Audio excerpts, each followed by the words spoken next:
जब तक मोह का नाश नहीं हो तब तक ठाकुर जी के चरणों में दृढ़ अनुराग नहीं हो सकता। भगवान के चरणों में दृढ़ अनुराग हो, इसी का नाम भक्ति है। और मोह, बोले मोह का मतलब है किसी वस्तु में हमारी आसक्ति हो जाए, उस वस्तु को हम अपना मानने लग जाएं, इसी का नाम मोह है। भगवान को छोड़कर, भगवान की कथा को छोड़कर, भगवान के नाम को छोड़कर और भगवान के भक्तों को छोड़कर अन्य किसी वस्तु में अगर हमारी आसक्ति होती है कि ये वस्तु मेरी है, ये व्यक्ति मेरा है, तो यही मोह है।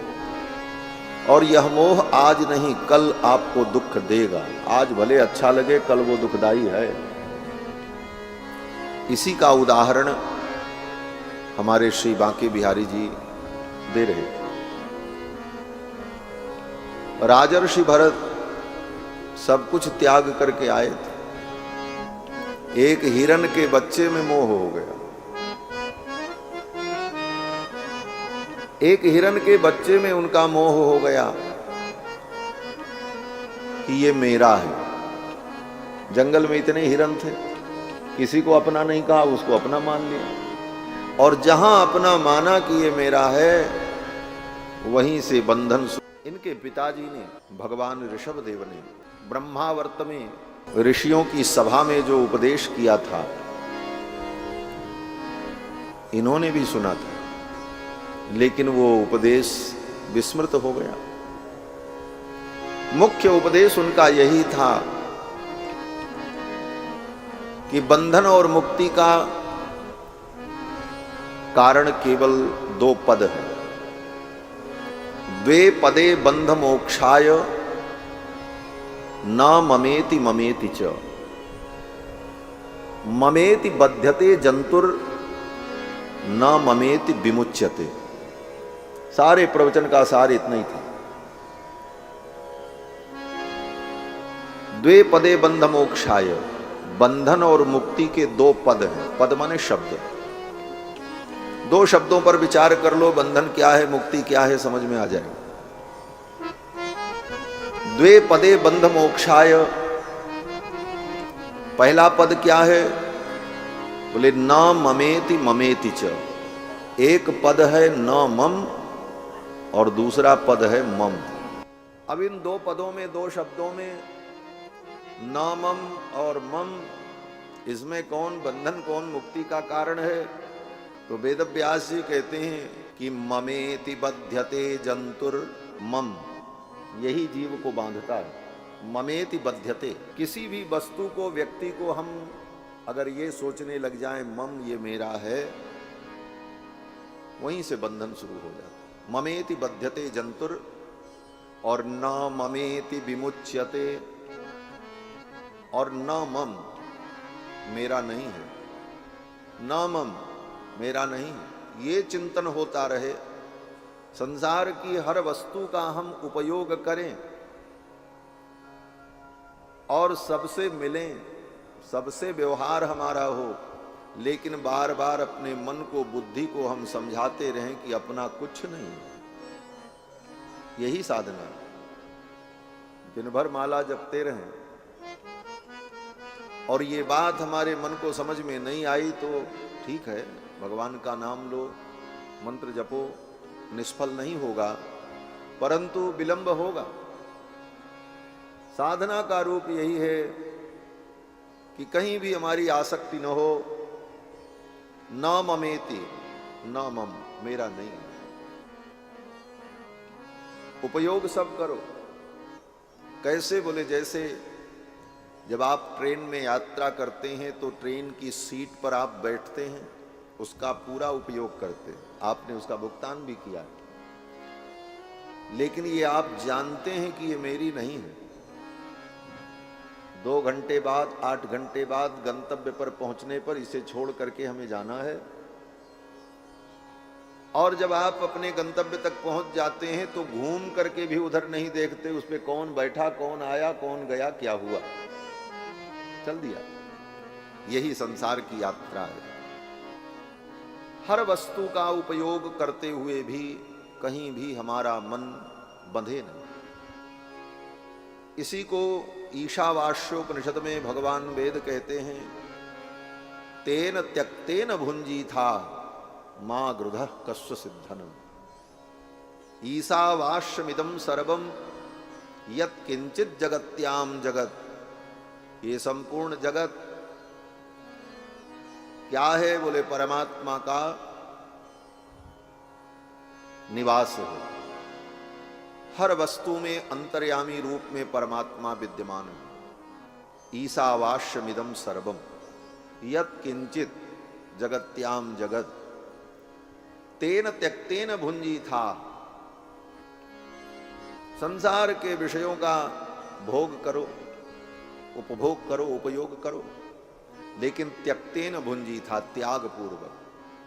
यही त्याग पूर्वक भोग है। भोग भी हो और त्याग भी बना रहे, कि मेरा नहीं है ये त्याग हो, और इसकी आवश्यकता है जीवन में जीने के लिए, इसलिए उपयोग भी होता रहे, लेकिन त्याग पूर्वक।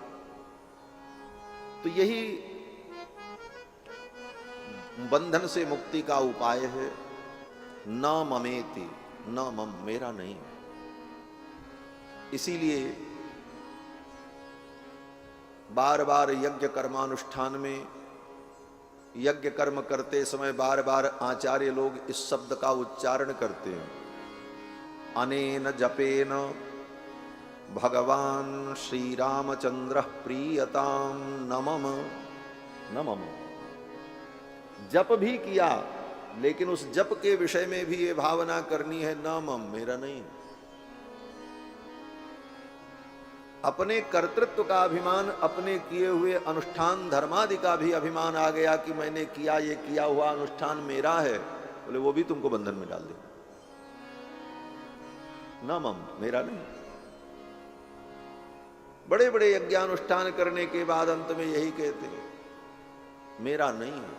बोले तो, बोले सब भगवान को मैंने अर्पण कर दिया। ब्रह्मार्पणम ब्रह्म हवि। भरत जी से यही थोड़ी सी चूक हो गई। राजपाट, घर परिवार सब छोड़ करके आए थे, लेकिन एक हिरण के बच्चे में मोह हो गया। ये भगवान की माया बड़ी प्रबल है, बड़ों बड़ों को मोह में डाल देती है। शिव विरंचिकः मोहई कोहे बपुरा आन। स्वयं भगवान कहते हैं, दैवी हेषा गुणमयी मम माया दुरत्यया। ये मेरी माया बड़ी दुरत्या है, बड़ी कठिन है। तो मानो अर्जुन ने पूछ ही लिया। क्या पूछा? बोले महाराज, जब आपकी माया इतनी कठिन है, आप ही बता रहे हो, तो इस माया से बचने का उपाय भी बता दो। क्या उपाय है? तो भगवान ने कहा कि मामेव ये प्रपद्यन्ते मायामेतां तरन्ति ते। जो मेरी शरण में आ जाएंगे वो मेरी माया से पार होंगे। तो भगवान की माया तो बड़ों बड़ों को मोह में डाल देती है। श्री भरत जी महाराज, राजर्षि भरत को हिरण के बच्चे में मोह हो गया कि ये मेरा है, जबकि सब कुछ छोड़ करके आए। हमारे पूज्य स्वामी जी महाराज इस प्रसंग में कहते थे कि ये केवल भरत जी के साथ ही नहीं हुआ, आज भी होता रहता है। बड़े बड़े महात्मा घर परिवार सब कुछ छोड़कर, विरक्त होकर महात्मा बन जाते हैं। उसके बाद भी वहां की संपत्ति, समाज का मोह छूटता है तो मठ मंदिर की संपत्ति का मोह उत्पन्न हो जाता है, खाली रूप बदल जाता है। वहां समाज और अपने वर्ग में जो प्रतिस्पर्धा होती है, वो प्रतिस्पर्धा वहां छूट जाती है। यहां आने के बाद यहां की प्रतिस्पर्धा शुरू हो जाती, हम बड़े तो हम बड़े। केवल उस माया का रूप बदलता है और वो किसी न किसी रूप में फिर आ जाता है। वहां पर परिवार का मोह, यहां शिष्यों का मोह, ये मेरा चेला, ये मेरा चेला। चेले की लड़ाई शुरू होती है। हमारे चेले के घर वो क्यों पहुंच गए, हमारे चेले के यहां अमुक महात्मा ने कथा क्यों सुना दी, इसकी लिए लड़ाई होती। महाराज बड़ी विडंबना है। एक सच्ची घटना आपको बताऊं, याद आ गई इसलिए कहते हैं, नाम नहीं लेंगे।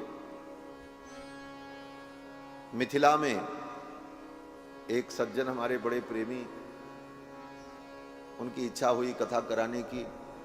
कथा की तिथि तय हो गई, सब कुछ हो गया। तो उनके जो गुरु जी थे, अच्छे हैं, महात्मा हैं, हम उनका आदर करते हैं, लेकिन उनको जब पता चला कि वो कथा सुनाने आ रहे हैं, तो महात्मा ने कहा नहीं, उनकी कथा नहीं होगी। बोले महाराज हम तो वचन दे दिए हैं, कह दिए। तो बोले तो अगर वचन दे दिए हो तो कैसे भी मना करो, उनकी कथा नहीं होगी। अगर उनकी कथा हुई तो हम यहीं आत्मदाह कर लेंगे।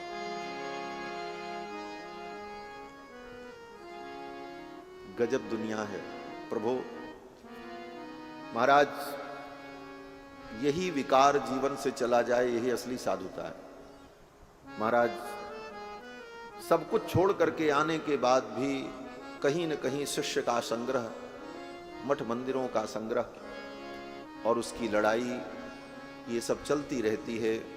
केवल माया का रूप परिवर्तित होता है और वह आसक्ति किसी न किसी रूप में आ जाए। इस आसक्ति से मुक्ति मिले, इसका एक ही उपाय है, पूर्ण समर्पण भगवान के चरणों में।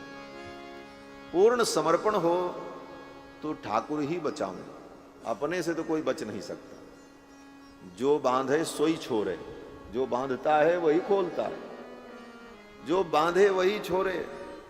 तो ठाकुर ने बांधा है तो ठाकुर ही छुड़ा सकते हैं।